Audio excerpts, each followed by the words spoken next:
This is question 16 from 4.5. What I want you guys to recognize here is that this equation is in quadratic form. And what I mean by that, and we've talked about this before, that's the general form for any quadratic equation. But we also have learned that, if I have ax to the fourth plus bx squared plus c, that is quadratic in nature as well. If I have ax to the 30th plus bx to the 15th plus c, that is quadratic in nature as well, because what we have here is the relationship that is half of that. That is half of that, and that is half of that. And what we can do is we can end up saying, in this case, I'm going to rewrite this as ax squared plus bx squared to the first. And now we see that that 2 and that 1 relate back to the general quadratic equation powers of 2 and 1. We can do the same thing down here. We can go ax to the 15th square, or not a in the parentheses, a is going to be on the outside, and then b x to the 15th to the first, and then we see that that 1 and that 2 are relating back to that 1 and that 2. And when we did this previously, once we got it written this way, we would go ahead and say, okay, well, it's kind of hard to deal with the exponents the way we've got them written. Let's just rewrite x squared as u, and then we get something of the nature, shouldn't have that parenthesis there, I should have it there. We get the idea that x squared is u, so now we can go and rewrite as u times a squared, okay, because x squared is now u, so I just basically put a u there, and I put a u there, and then I have plus bu to the first, plus then my c, which I didn't write here for some reason, is equal to 0. And then that's something that's quadratic that you can factor. Okay, so we're going to do the same thing here with this equation, noticing that the bases are the same here and here, just like in quadratic, the base is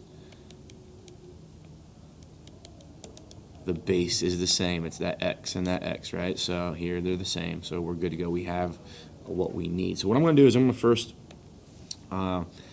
make the argument that I can rewrite this here as 5 to the 8x squared minus 5 to the 8x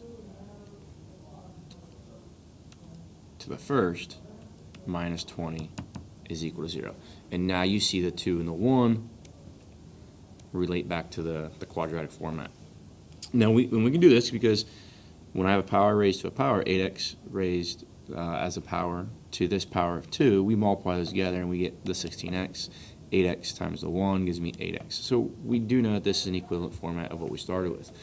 Now what we're going to do is we're going to make a substitution here. I'm going to write that u ends up equaling 8x. And this makes things a little bit easier. If I let that happen, we'll let u equal 8x. Now I can rewrite this thing as 5u squared minus then 5u to the first minus then 20 equals 0. And I think most people that have asked questions about this have gotten to this point, but then really weren't sure what to do. And this is what I would do. I would actually use a second iteration of substitution. Okay, I'm now going to let, I usually use w or v, but use w and let that equal 5 to the u. Just makes things factoring wise a little bit easier here in a moment. If I let that happen, I would have then replacing that 5u with w, so I'd have w squared minus, replace that thing with w, I have w to the first, then minus 20 is equal to 0. So that manipulation of exponents and using substitution, which is perfectly fine, we can substitute anything we ever want to make things simpler. brings this down to something that we can now factor. And I know that thing's going to factor to w minus 5, and then w plus 4 is equal to 0. Solve for this. W is equal to 5, and w is equal to negative 4. Now, the only thing that you have to pay attention to here is that once we've made these substitutions, we got to basically unsubstitute. We call it back substitute, but we need to get back into the format of x. Okay, we need to solve for x, not w. So working our way backwards, if these are our w values, we know that we let w equal 5u. So I'm going to plug back into that thing, and I get 5 is equal to, I'll do it down here, 5 is equal to 5u. That's by taking that 5 right there, plugging it in for that w. Okay, now that's a one-to-one equation. What I mean by that is these bases are identical.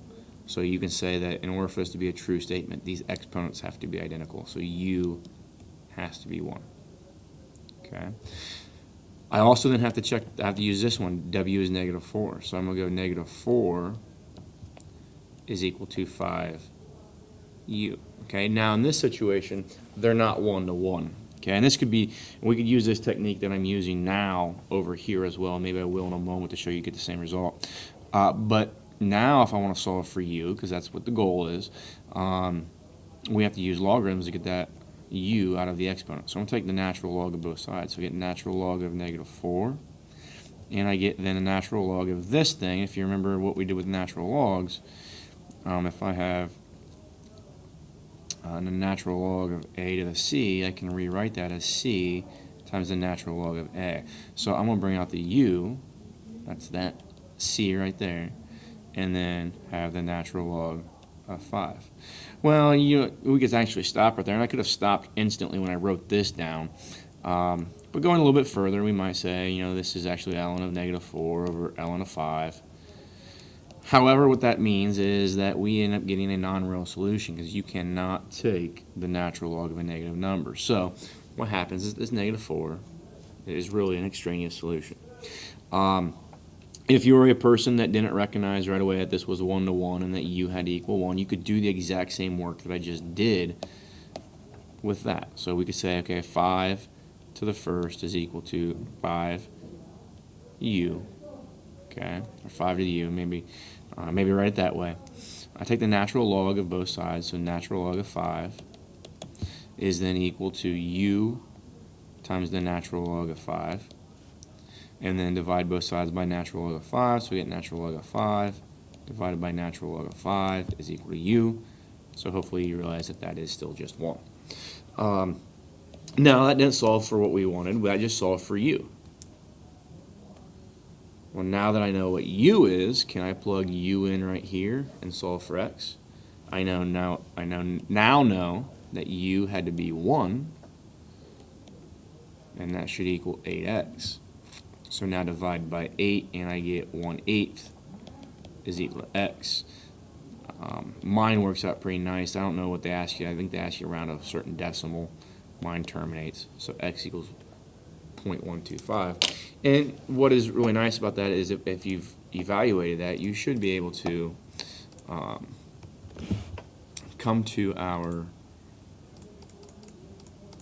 calculator and just type in 5. I'm actually going to go 0.125 stored as x. Hit enter. And now I'm just going to type this in. I'm going to go 5 raised to the, now I got to make sure 16x is in parentheses because there's an operation going there. If I don't put it in parentheses, it'll mess everything up.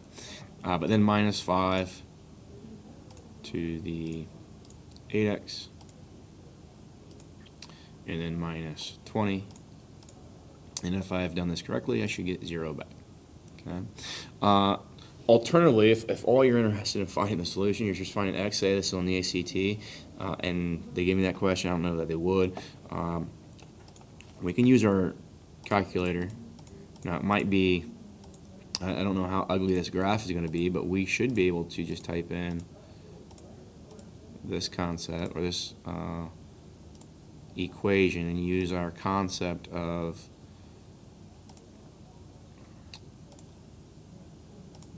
x-intercepts to evaluate and solve this. Okay, so normally when we have an equation and we want to graphically solve it, we're looking for the left-hand side to be a curve, and then the right-hand side of the equation to be a curve. Well, that right-hand side is 0, so I can put 0 in here. I'm not going to, because I know that when it says 0, that just means the x-axis. So we're really interested in when this thing crosses the x-axis. So if I graph it,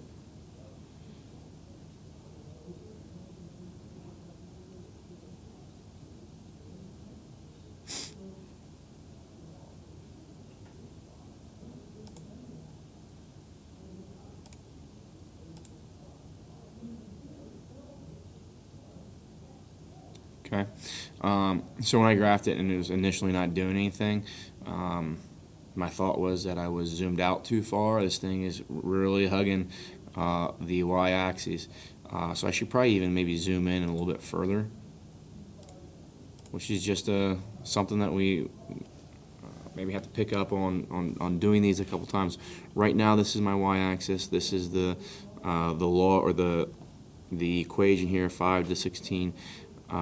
X minus 5 to 8x minus 20. If you think about this, as x gets pretty big, and pretty big is kind of an arbitrary word, and even when x is 1, 5 to the 16th is a very, very large y value. When x is 0.5, 5 to the 8th is still a very, very large y value. So I kind of knew initially that this graph is going to be very vertical, because the y values get very, very large very, very fast. But if this is my y-axis, this is the curve, I want to find the 0 of that. If I go to second calc and go down to 0,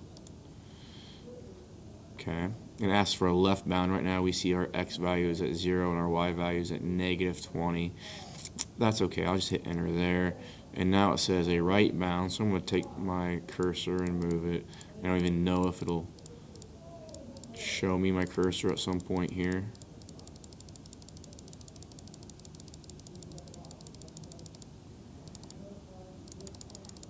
Well, we can do it this way. Okay, I think I let 0.